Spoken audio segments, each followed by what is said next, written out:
Olá, Doc! Tudo bem com você? Hoje a gente vai fazer mais um vídeo do hashtag Pamela me ajuda. Como é que funciona isso? Eu pego os comentários, directs, mensagens, e-mails, enfim, que eu recebo de colegas que têm dúvidas sobre atendimento dos pacientes que eles estão atendendo no momento, e aí eu trago aqui e compartilho essas dúvidas e respondo. Então isso ajuda o colega que me mandou o direct e também te ajuda, né? Porque a dúvida de um colega possivelmente também pode ser a sua dúvida e tem muita pergunta boa aqui. E aí, ó, eu já deixo aqui se você quiser que eu te ajude com o caso clínico, se você tem alguma dúvida, algum medo, deixa aqui embaixo nos comentários com a hashtag Pamela me ajuda, que aí se vocês curtirem esse tipo de vídeo, a gente faz novos episódios do Pamela me ajuda, beleza? Então vamos lá, Doc. E se é a primeira vez que você tá aqui no YouTube ou no Instagram, ou no Facebook, enfim, primeira vez que você tá me vendo, meu nome é Pamela Pérez, eu sou especialista no atendimento de pacientes com alterações de saúde, Doc. E a minha missão é realmente te ajudar, e por isso que eu tô nas redes sociais, para criar conteúdos que ajudam você, dentista, a atender pacientes com problemas de saúde, com muito mais segurança, muito mais resolutividade, que você não deixe de fazer o seu procedimento, um implante, uma endo, uma orto, enfim, qual a sua especialidade, ou mesmo a clínica geral, só porque o paciente tem uma alteração de saúde, ou porque ele toma vários medicamentos, ou porque ele está descompensado. Então, exatamente é o objetivo. E aqui, hoje, nessa versão, né, no segundo episódio aí do Pamela Me Ajuda, eu trouxe 7 perguntas, tá? 7 perguntas relacionadas a vários temas. Então, hoje a gente vai falar sobre tratamento endodôntico em gestante,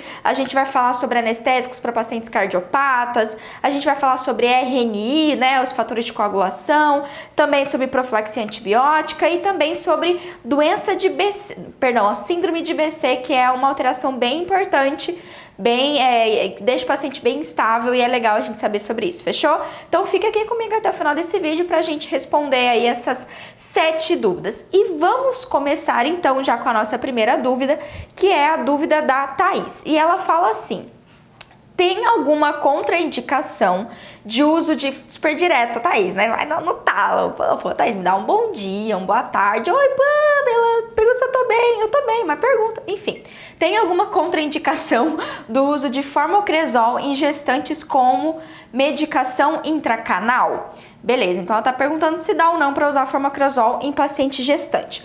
Bom, vamos lá então, tá, Thaís? Endo não é, assim, a minha maior especialidade, enfim, mas o que eu sei, né, estudando, pegando a bula dos medicamentos do formocresol, de todas as bulas que eu pesquisei na internet e do consultório, enfim, nenhuma delas me falou que existia uma contraindicação para o uso do formocresol para gestantes. Mas a gente vai abrir uma aspas bem grande aqui. Por quê? Já existem vários estudos, né, várias comprovações científicas que esse composto, o formocresol mesmo por si só, ele é uma substância, né, que tem efeitos tóxicos locais e sistêmicos. É uma substância que é mutagênica e carcinogênica, ou seja, causa mutação e pode causar câncer. Logicamente que a gente tem isso numa situação que uma pessoa fica exposta ao formocresol, certo? Que o formocresol, ele tem uma origem dos formaldeídos. Então, qualquer formaldeído, Doc, é um produto muito tóxico, é um produto químico tóxico que é citotóxico, é tóxico para as nossas células, tá certo? Então, assim, já existem várias, não só várias, digamos assim, pesquisas na literatura em relação a esse produto químico, como também várias escolas, faculdades, vários professores, aí, grandes mestres da endodontia, que nem utilizam mais o formocresol exatamente por causa disso. Só que a gente ainda não tem, assim, muitos estudos, pelo menos não do que eu pesquisei no PubMed essa semana, relacionados, assim, diretamente com o uso de formocresol, ou mesmo formaldeído, em gestantes, tá, Doc? Então, por mais que a gente tenha uma bula que não dê ali na bula contraindicações para gestante, não proíbe o uso, E ao mesmo tempo que a gente tem pesquisa dizendo os efeitos nocivos do formocresol, a gente não tem uma coisa que afirme que o formocresol ali em pequena quantidade, né, não aquela coisa embebida, só aquela gase com o cheirinho, né, do formocresol num dente, localmente ali, pouca quantidade, só por aquele período, causaria um dano imenso à gestante ou mesmo ao feto, tá legal? Então isso que eu posso te responder, certo? Não dá pra dizer, no caso do formocresol, que não causa nenhum mal, também não dá pra dizer que tá tudo bem utilizar. Então, a minha sugestão para você é o seguinte, eu não vou ficar entrando nos méritos de medicação intracanal aqui, porque é um, digamos assim, um assunto bem espinhoso e não é a minha área, não é a minha maior expertise, mas lembra que a gente tem várias opções de outros medicamentos intracanal, então, às vezes vale a pena você pesquisar outros tipos de medicamento em vez do formocresol, especialmente se a gente está lidando com uma gestante e para qualquer outro tipo de paciente. Só que uma coisa que eu posso te dar certeza absoluta é o seguinte: Pamela do céu, só que eu trabalho no SUS. A única coisa que eu tenho aqui é formocresol. Então o que eu vou fazer? Eu vou dispensar a minha gestante, porque como é que eu vou fazer um curativo endodôntico que só tem formocresol e isso pode causar algum dano? A gente não sabe ao certo. Doc, é muito mais grave, isso é certeza absoluta, assim, você tá muito embasado na literatura. É muito mais grave para a gestante manter o foco de infecção ali, certo? O abscesso, a necrose pulpar, dor, infecção, tanto para ela como para o bebê, do que você tratar e usar o formocresol aí, que é o que você tem disponível, tá certo?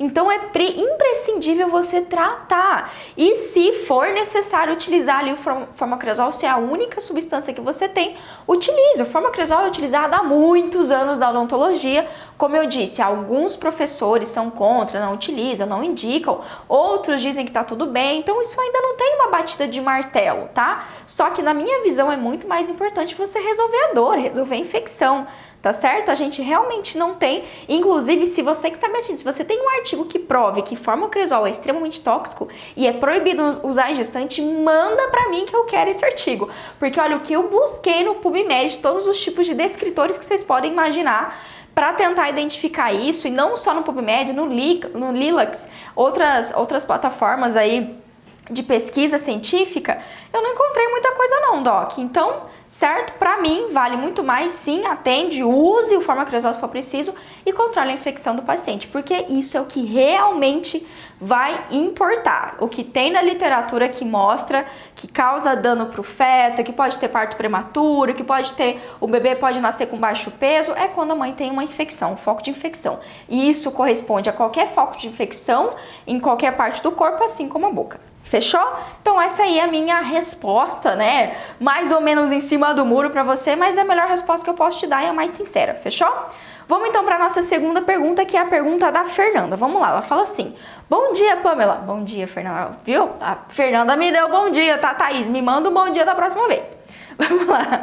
Tem uma paciente que tem prolapso cardíaco. Tenho que fazer extração de 2 dentes dela. Tem alguma dica de anestésico que posso utilizar sem que aconteça algum problema? Obrigada. Um beijinho. Emoji com um beijinho. Fer, beijo pra você também. E ó, é uma excelente pergunta, tá? Mas aí, como que eu já posso te responder, tá? A primeira coisa que eu quero que você tenha em mente, guarde essa frase.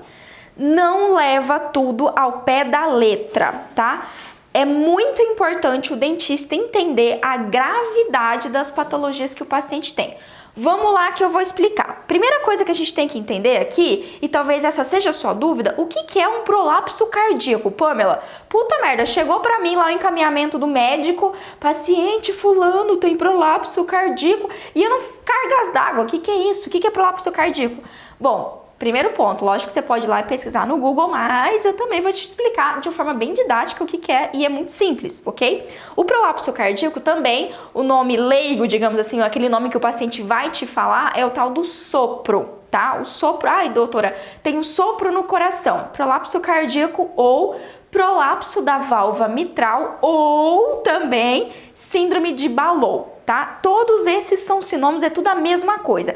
E tudo isso quer dizer o quê? Lembra lá do coração, ó, Camila, nossa editora maravilhosa, vai colocar um coração bem aqui pra mim. Camila, coloca um coração aqui. Tá vendo o coração? Muito bem. Lembra que a gente tem os átrios e os ventrículos? E entre os átrios e os ventrículos a gente tem as válvulas? Uma delas é a válvula mitral, tá certo? Pois é, Doc, quando a válvula mitral ela não fecha adequadamente, é como se tivesse um refluxo dentro do coração. Então o sangue que devia sair de uma câmara e ir para outra, ou melhor, né, sair do coração e impulsionar ir para os tecidos, ir para os nossos membros, para os nossos órgãos, ele pode ficar retido no coração exatamente porque essa válvula ela não fecha adequadamente. E com isso a gente tem um refluxo desse sangue que volta para o pulmão. Então, um paciente com sopro, com prolapso da válvula mitral, enfim, ele pode ter, pode ser um paciente com quadro de arritmia, pode ser um paciente que por estar esse pulmão dele encharcado de sangue, que fica ali dando esse refluxo, ele pode ter uma dificuldade respiratória, ele pode ter pneumonia mais recorrente. Além disso, é um paciente que por o sangue ficar acumulado nessa câmara, pode fazer um coágulo ali. Então, existem algumas consequências. Mas por que eu falo, tá? Vamos voltar lá. Por que eu falo que o dentista tem que entender a gravidade de uma patologia?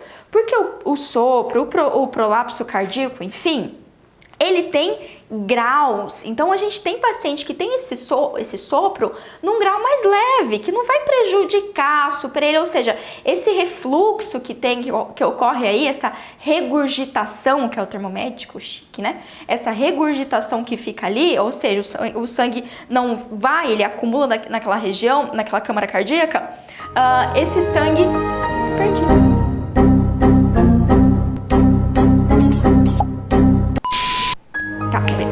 Então isso pode ser leve, isso pode ser uma coisa que não comprometa o paciente, ou seja, o paciente ele anda de bicicleta, ele dança, ele namora, ele passeia, ele chegou no seu consultório, tá tudo bem, ele é saudável, ele respira bem, ele não tem uma arritmia, ele não tem uma alteração no coração. Ou pode ser um prolapso cardíaco grave. Como que eu vou saber? Esse é um paciente que, se ele for subir 2 graus de escada, ele tá cansado. Por quê? O coração não tá conseguindo bombear sangue suficiente para os músculos, para os tecidos. Além disso, o pulmão dele pode estar ali encharcado, pode ainda tá recebendo sangue ali. Entendeu, Doc? Então ele não tá fazendo uma troca gasosa adequada. E aí meu paciente, ele vai sentir falta de ar, às vezes a saturação de oxigênio dele vai estar diminuída. Olha aí, porque você tem que usar o oxímetro. Que eu vivo falando aqui, usa o oxímetro, cristões. Usa.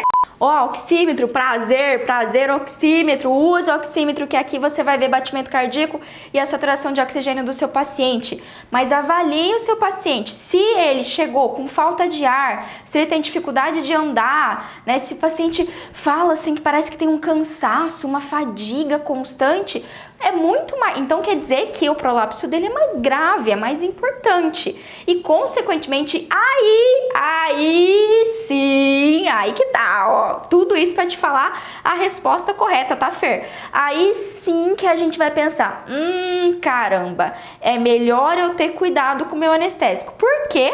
Porque quando a gente pega, por exemplo, uma lidocaína com epinefrina, a epinefrina ela é um vasoconstritor, certo? E essa vasoconstrição, ela é bem importante quando a gente utiliza epinefrina. Então, se eu usar uma lidocaína com epinefrina, às vezes utilizar numa grande quantidade, ou quando eu fazer minha anestesia, pegar ali um vasinho e acabar indo bastante para a corrente sanguínea, isso pode comprometer ainda mais esse coração que já tem um problema. Você consegue me entender, Doc? Então, nesse caso, a gente se preocupa um pouco mais e aí já vem a sua resposta. O melhor anestésico para esses casos, nos pacientes graves, que tem um prolapso cardíaco importante, debilitante, com certeza é um anestésico local, ou sem vaso, ou com um vasoconstritor menos potente, como a felipressina. Então, aqui eu sugiro você ou uma prilocaína com felipressina ou uma mepvacaína sem vasoconstritor, tá certo? E esses dois anestésicos, eles vão se aplicar para vários outros pacientes cardíacos. Mas você consegue entender por que a gente tem que escolher esses anestésicos? Então, Doc, eu não tô aqui para você ficar de decoreba, tá? Não é decoreba. A gente tem que entender o que está acontecendo com essa patologia e o que a minha prescrição, o meu anestésico, o meu tratamento odontológico vai interferir no sistêmico do paciente, tudo bem? Então, essa é a dica importante. Quando você tiver um paciente assim, tá, Fer, o seu paciente, você tem que avaliar isso. Pamela, é 2 exos, dá pra fazer? Com certeza dá pra fazer, faça as 2 exos. Se o paciente tiver um grau, né, um sopro leve, tá tudo bem. Mesmo que você não tenha, né, uma prilocaína, por exemplo, você pode utilizar a lidocaína com epinefrina, certo? Não existe uma contraindicação absoluta. Só que aí você tenha cuidado na sua técnica, né, não vai fazer uma infiltração num vasinho maior. Faz o teste do refluxo da carpule para ver se você exatamente não alcançou um vasinho maior, para não mandar anestésico direto na corrente sanguínea, certo? A gente tem que colocar o anestésico para fazer o bloqueio do nervo, não acessar ali uma artériazinha, um vasinho maior.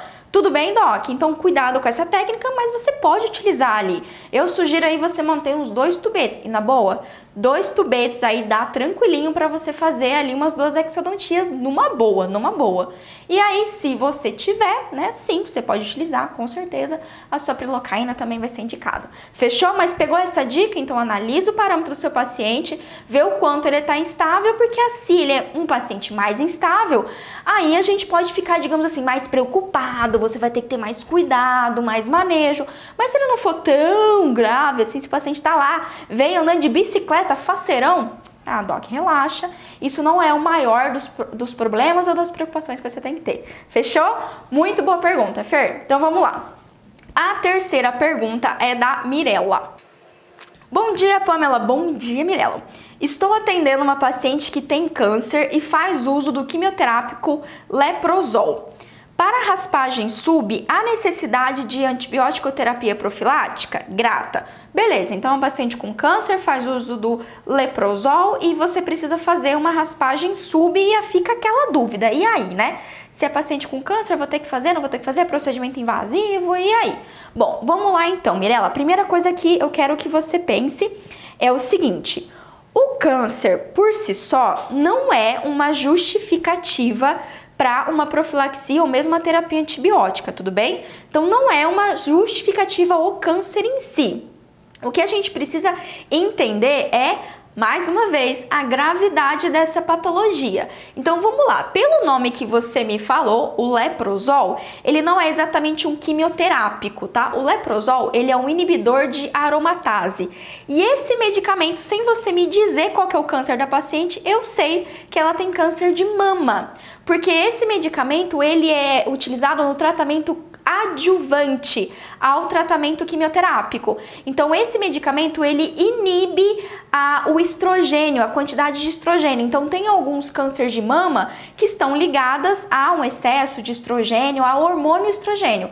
Então, como essa medicação, ela age inibindo esse hormônio, consequentemente, ela reduz o câncer de mama, ajuda ali, né? É adjuvante, então é parceiro, vai utilizar dentro da terapia com quimioterápico ou com radioterapia, não sei. Aí você não deixou claro aqui pra mim, né?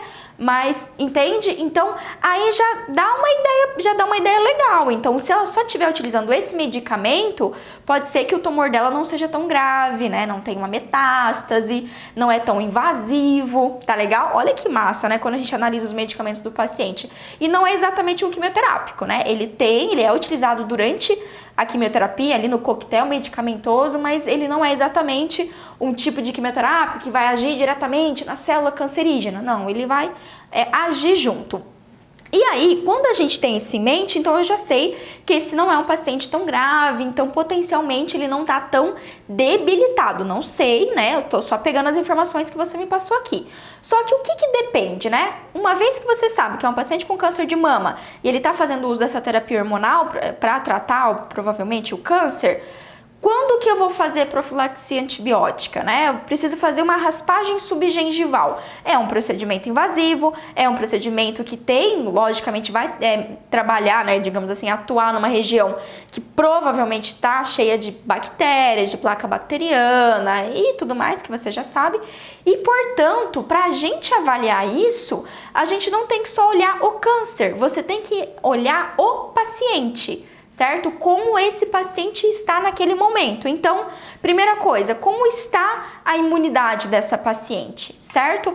Às vezes a imunidade dela tá maravilhosa, você pediu lá o hemograma, analisou todo o leucograma dessa paciente, ela tá com a imunidade topzinha, tá bem, tá estável. Então, isso já não seria uma indicação para você fazer profilaxia, certo?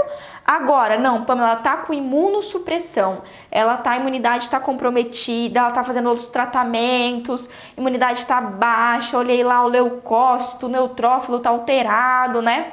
Neutropenia, leucopenia, linfocitopenia, enfim, olhou lá, tá com diminuição? Ah, então eu tenho uma situação de um paciente com câncer com imunossupressão. Aí, sem dúvida, a gente com certeza vai fazer ali uma profilaxia antibiótica para um procedimento mais invasivo, certo?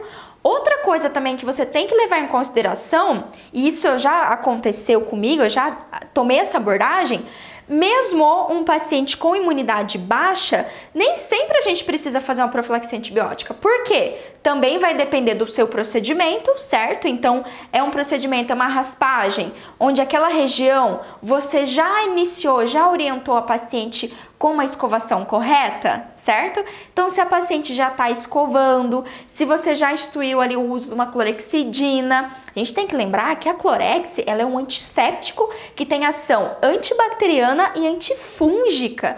É um puta do medicamento que, assim, controla muito a proliferação bacteriana. Então, ao meu ver, essa paciente, se a imunidade dela estiver boa, ou mesmo ali não tão boa, ela tá com uma leve imunossupressão, eu pensaria, bom, vou orientar primeiro essa paciente para ela escovar bem os dentes, para ela fazer um bom controle de placa, utilizar a clorexidina, então isso já vai diminuir a inflamação local, porque aí quando eu fazer a raspagem, a chance, né, ali de uma bacteremia é muito menor.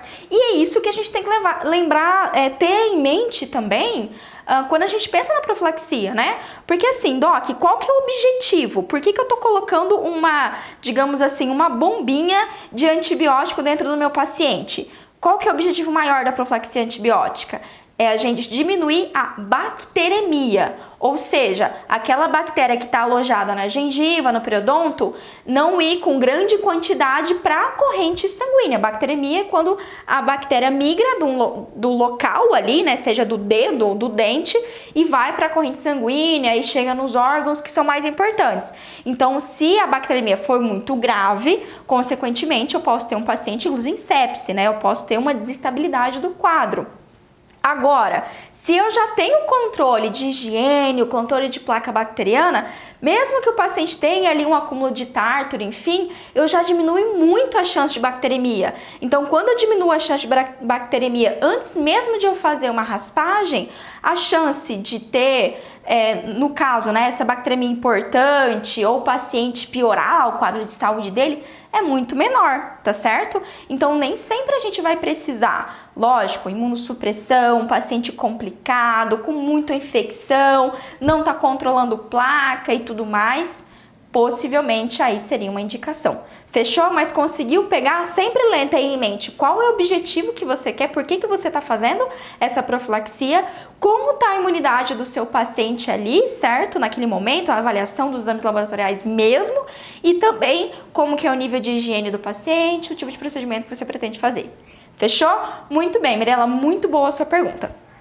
Vamos para a nossa terceira pergunta também, que é uma pergunta muito... terceira não, né? Quarta pergunta, que é uma pergunta muito boa, que é a pergunta do Pedro. Ele fala assim: oi, Pamela, adorei seu vídeo sobre pacientes que fazem uso de anticoagulantes e me surgiu uma dúvida. Que bom que você gostou, Pedro, legal. Então, era já algum vídeo meu sobre anticoagulante, fechou.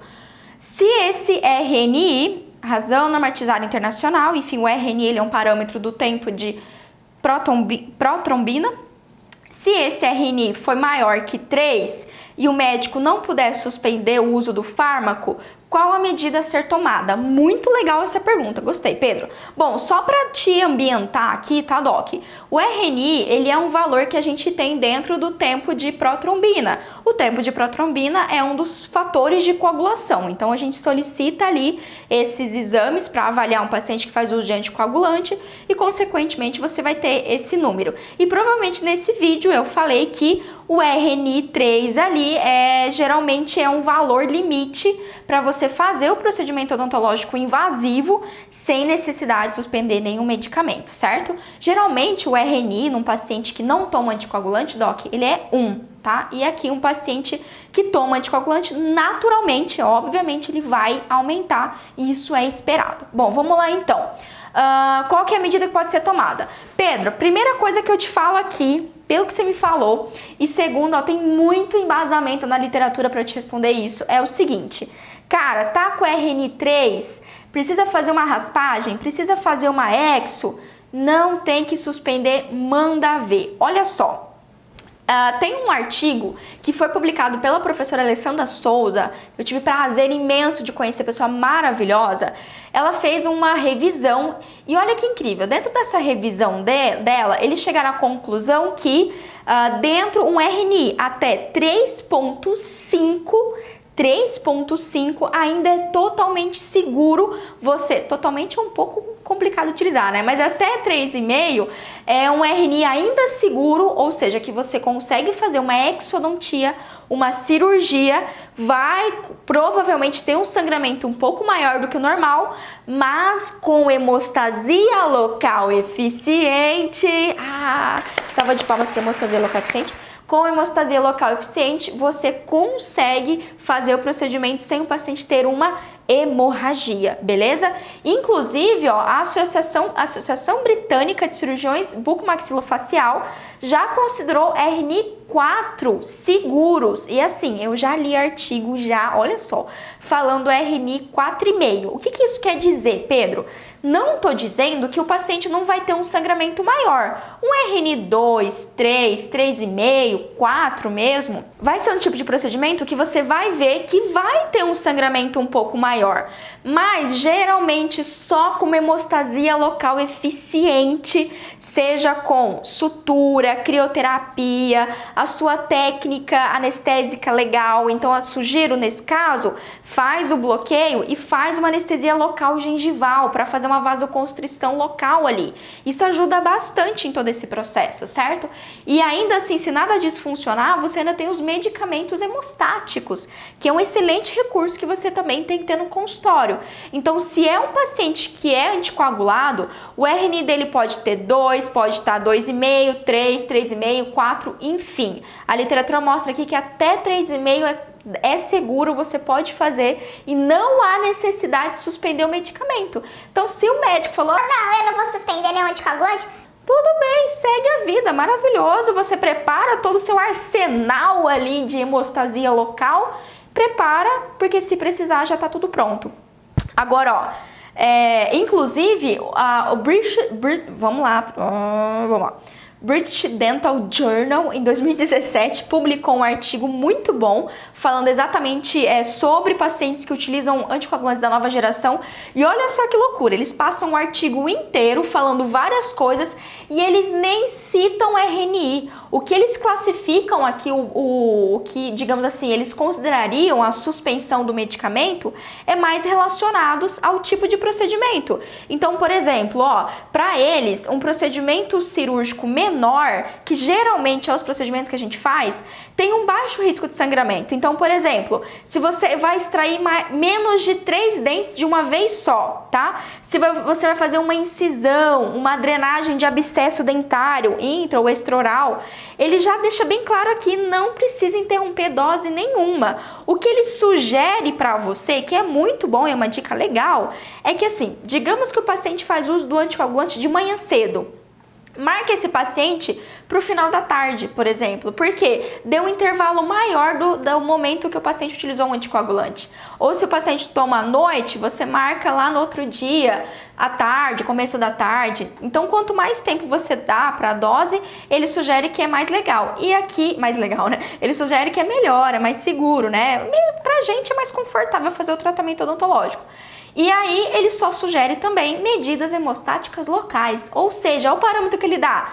3 dentes de uma vez, ele não considera um procedimento maior, cirúrgico maior, segundo o Jornal Britânico Dental aqui em 2017. Então, assim, pode ficar tranquilinho, desencana, mesmo que o paciente chegue a 3,5 aí, segundo a literatura, você pode fazer o procedimento tranquilamente, só que você tem que fazer essa hemostasia mais eficiente, aí tem mais cautela, mais cuidado. Pamela, mas aí eu pedi pro paciente para suspender o anticoagulante e ele suspendeu. Fiz errado? Doc, se o médico na avaliação dele suspendeu e para ele isso não vai fazer diferença no paciente, não vai levar a uma intercorrência, ótimo, melhor pra gente, maravilha.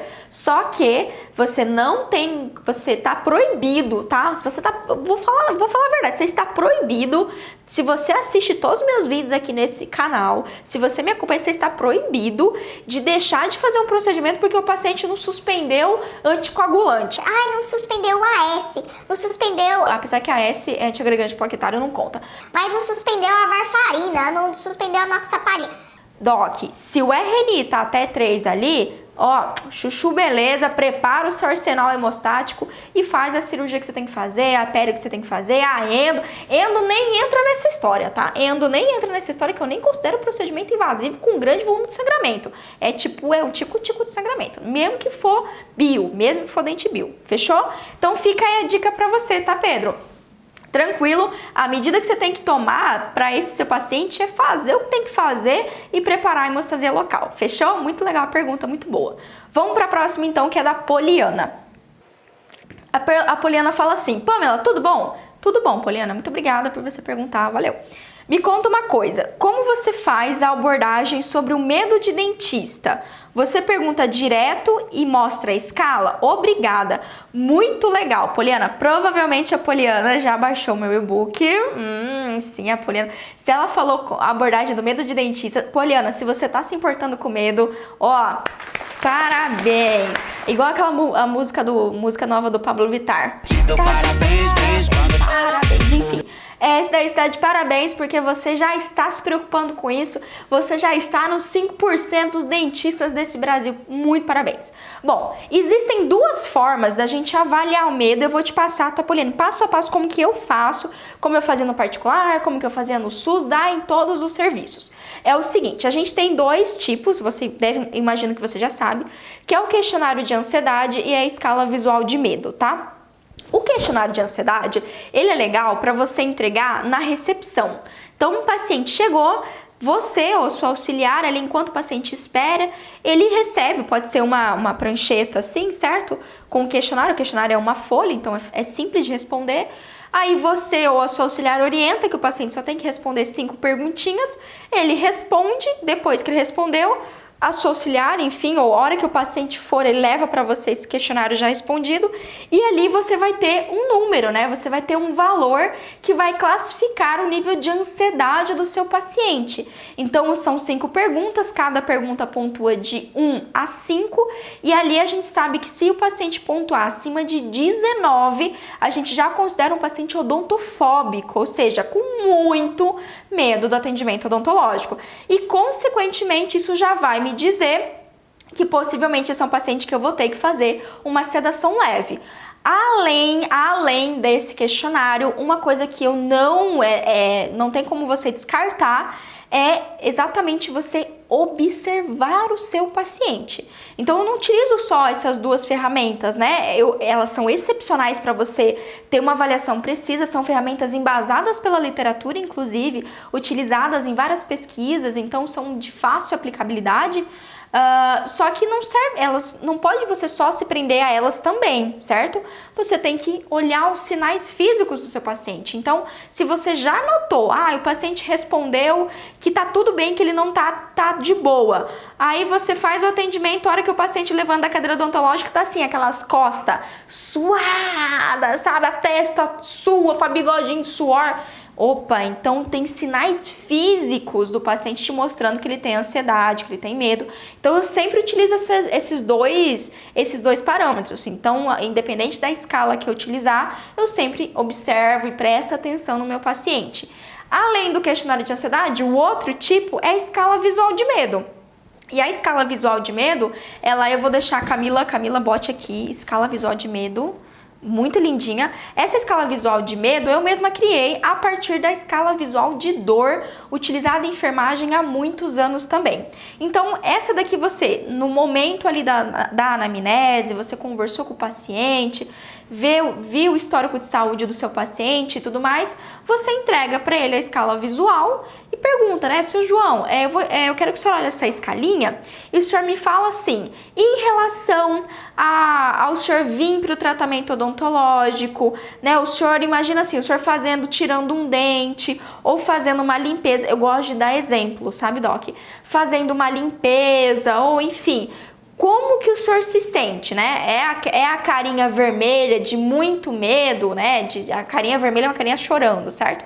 Ou ali é a carinha verde, né? Que pontua 0, ou seja, o senhor fica super tranquilo para esse atendimento. O legal dessa escala, eu gosto dela porque ela é aplicável para crianças, então dá para você utilizar em odontopediatria. E também para aquele paciente que não tem tanta instrução, ela é muito, digamos assim, é muito visual, colorida, então é simples do paciente entender, tá certo? Mas da mesma forma, aí ele olhou essa escala visual, deu uma nota, se a nota tá tendendo ali para carinha laranja, né, de 6, 7 para cima, então aí com certeza eu já tenho em mente, possivelmente vou ter que sedar o paciente. Mas analisando os sinais físicos dele. Beleza, Doc? E assim, obviamente que tem paciente que nem precisa, às vezes, dessa escala, né? Tem paciente que chega pra você e já fala, doutor, eu tenho muito medo, doutora, faz 1 ano que eu não vou no dentista porque eu tenho medo. Nossa, eu já ouvi isso várias vezes. Então, assim, é meio que, se você quiser utilizar a escala como padrão, eu super te apoio. Só que nessa situação, às vezes, nem precisa, tá claro o medo do seu paciente e, sem dúvida, é indicado aí você fazer uma sedação leve, fazer uma iatrosedação, óxido nitroso, enfim, o que você tiver de recursos aí no seu consultório. Beleza, Poliana? Mas é assim que eu utilizo. E, ó, já dou dica pra você, se você não sabe sobre essa escala de ansiedade, escala visual de medo, isso tem no meu e-book, tá? Vou deixar aqui embaixo nas informações desse vídeo o e-book para você fazer download e é lá pamelaperes.com.br/e-book. Você faz o download desse meu e-book, é de graça, não tem que pagar nada, e lá explica certinho como que você avalia o medo do seu paciente. Chuchu, belezinha. Muito bem, Poliana, fechou? Tirei a dúvida, então seguimos em frente. A 6ª pergunta é da Jéssica. Pam, boa noite. Boa noite, meu apelido de infância, Pam. Em caso de restauração de resto radicular, você indicaria profilaxia antibiótica? Então, aqui até tá o print aqui pra você, que é um diálogo, né? Ela perguntou primeiro assim, né? Se preciso extrair um resto radicular, né? Uma raiz residual, tem que fazer profilaxia? Só isso é difícil dizer, né? Até porque, lembra que a gente já falei pra você sobre profilaxia? Lá na pergunta da Poliana, acho que foi, não lembro agora. Então, assim, não, né? Não é indicação. Aí eu perguntei qual, né? Depende do caso clínico do paciente. Só exodontia não justifica nem um pouco, ok? Qual que é o caso clínico, né? Aí ela falou assim, paciente mulher de 45 anos, apenas com hipotireoidismo. Beleza, aí agora eu vou ter que responder, né, Pamela? Mas é um paciente com uma alteração de saúde. Não é melhor a gente fazer uma profilaxia antibiótica nesse paciente? Vai que dá treta, né? Vamos lá, então. Bom, Doc, e aí já tem a resposta, que eu acho que já tem, perdão, já vou te dar a resposta, mas eu acho que você já sabe mais ou menos. A não ser que o paciente tenha um comprometimento sistêmico, não há justificativa para você utilizar a profilaxia antibiótica. Esse é o resumo. Pamela, mas a paciente tem hipotireoidismo. Muito bem, vamos lá entender um pouquinho, certo, Doc? Primeira coisa, o que é o hipotireoidismo? A gente tem uma disfunção da tireoide, que é essa glândula maravilhosinha em forma de de H que está aqui no nosso pescoço, certo? Na frente da nossa traqueia. Bom, quando a gente tem uma disfunção da tireoide, eu tenho uma diminuição dos hormônios TSH, T3 e T4. Esses hormônios, eles agem diretamente no metabolismo, ou seja, na nossa quebra de carboidrato, gordura e tudo mais para gerar energia para o nosso corpo. Então, um paciente com hipotireoidismo, ele tem o metabolismo diminuído, ele pode ter uma fraqueza, pode ter um acúmulo de tecido gorduroso, ganhar peso. Então, é um paciente que pode ter bastante sonolência, enfim, várias e várias outras alterações sistêmicas. Só que geralmente um paciente com hipotireoidismo, ele faz uma reposição hormonal, certo? De TSH, geralmente é o T3 que ele faz reposição hormonal e consequentemente compensa essa diminuição da produção de hormônio lá da tireoide. Ou seja, na grande maioria das vezes, um paciente com hipotireoidismo é um paciente estável. Ele tem a doença, mas a doença é controlada. Ou seja, ele é um paciente com imunocomprometimento instável? Não é, Jéssica. Agora, Pamela, mas e aí? Ele não toma, ele tá instável, ainda assim não valeria a pena fazer uma profilaxia antibiótica? Não. Sabe por quê? Além das indicações que eu te falei lá, né, o motivo da gente fazer uma profilaxia antibiótica, que é para diminuir bacteremia, ou seja, diminuir bactéria na corrente sanguínea e tudo mais, a gente tem indicações muito específicas, Doc. Primeira indicação ali em resumo, tá? A gente tem aquelas indicações que você já conhece, que é da American Heart Association. Ou seja, um paciente com doença cardíaca, cardiomiopatia, uma alteração valvar grave, é um paciente com histórico de endocardite, ele tem uma prótese valvar, ou seja, uma prótese que substitui uma das válvulas cardíacas, e por aí vai. Algumas literaturas colocam como próteses ortopédicas também seria uma indicação. Então, ok, American Heart Association, esse você já sabe, essas indicações. Só que aí, que outras indicações a gente tem? Pacientes com imunocomprometimento. E aqui entra todos aqueles pacientes que a patologia está tão instável que leva a uma diminuição da imunidade. E quase assim, é muito difícil só o hipotireoidismo levar a isso, tá, Doc? Só se o paciente estiver realmente muito grave. Só que para eu saber disso, eu tenho que analisar os exames laboratoriais, os parâmetros laboratoriais do paciente, tá certo? Pelo que você tá me falando aqui, apenas com hipotireoidismo, né? Se a paciente trata, se cuida, não tem nenhuma justificativa para o uso de profilaxia. Faz a cirurgia, o que eu sugiro para ter um pós-operatório maravilhoso? Orientar sempre um pós-operatório, uma higiene correta, o uso da clorexidina se for necessário, ou de algum outro antisséptico bucal, enfim, tá? Mas não tem justificativa. E eu espero que você tenha entendido mais ou menos o porquê, tá, Jéssica? Não só a Jéssica, mas você, tá, Doc? Só uma alteração de saúde não justifica, muito menos só um procedimento.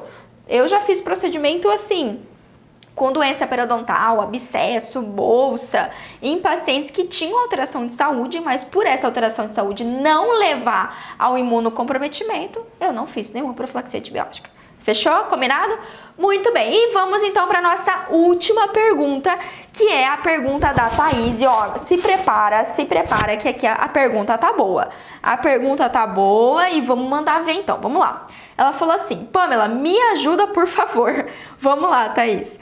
Vou atender uma paciente que tem síndrome de BC e agora vai precisar fazer um transplante de medula por estar com uma mielodisplasia, ou seja, isso é um paciente grave. Só me passaram um caso, não vi a paciente ainda, mas sei que ela anda de máscara porque está sempre com as taxas alteradas. Eu imagino que taxas alteradas deve ser o parâmetro laboratorial, certo? Eu só vou fazer o tratamento básico, restauração e profilaxia, que não tem nada de básico, tá bom? Isso é muito importante. Mas me preocupo com a raspagem. Ela faz exame toda semana, alguma taxa, ou seja, algum parâmetro, né, laboratorial, me impede de fazer a limpeza, né, essa raspagem? Thaís, muito boa pergunta. E aí eu já vou te dar, assim, uma resposta matadora. Se algo te impede, nada te impede, nada deve te impedir, mulher, de resolver esse paciente. Temos em mente, primeira coisa que você tem que ter em mente. Vamos lá. Esse é um paciente que vai para transplante. Se é um paciente que vai para transplante de medula, ele tem que estar assim, ó, zero, nenhum foco de infecção odontológica ou qualquer outro tipo de infecção. Nada, ele pode estar com uma unha encravada, de verdade, não pode estar com uma unha encravada, doc. Então aqui, isso já nada impede. Se o paciente vai para implante, o que a gente vai fazer é adequar o nosso atendimento ali, com certeza, mas a gente tem que resolver, a gente tem que controlar o foco de infecção, fazer restauração, fazer ali a profilaxia, fazer a raspagem. Se tivesse exo, né, extração odontológica, endo, fazer tudo isso e resolver tudo isso antes do paciente para implante. Sabe por quê? Olha, esses tempos atrás eu tive uma reunião com uma equipe que trabalha no hospital daqui. Nossa, não vou dar nome aos bois, não há necessidade, mas era uma equipe de enfermagem que estava sofrendo muito nesse hospital de referência aqui no nosso estado. Por quê? Muitos pacientes chegavam, olha a gravidade disso, muitos pacientes chegavam, conseguiam um transplante, que é uma das coisas mais difíceis que a gente tem no Brasil, demora bastante, é muita burocracia. Quando chegou, conseguiu o órgão, ia para transplante, tava sem o laudo odontológico, sem autorização, não tinha passado pelo dentista, tava com a boca cheia de foco de infecção. Sabe o que acontece se um paciente está com a boca cheia de infecção e vai para transplante? Ele não vai. Basicamente é isso, doc. Ele não vai, ele perde o fígado, ele perde o rim, ele perde o órgão tão importante para ele, porque ele tem infecção local, ele tem uma infecção bucal. Isso é muito grave. Isso leva à rejeição do órgão. Ou melhor não, né? O pior, como um paciente, para fazer o transplante, a imunidade dele tem que estar lá embaixo, é uma imunidade induzida, né? Uma imunossupressão induzida. Ali ó, você fala sua restauração, a simples carizinha, a simples pulpite, a simples doença periodontal pode levar a um quadro grave de infecção e pode levar o paciente a óbito. Isso é muito grave, doc, de verdade.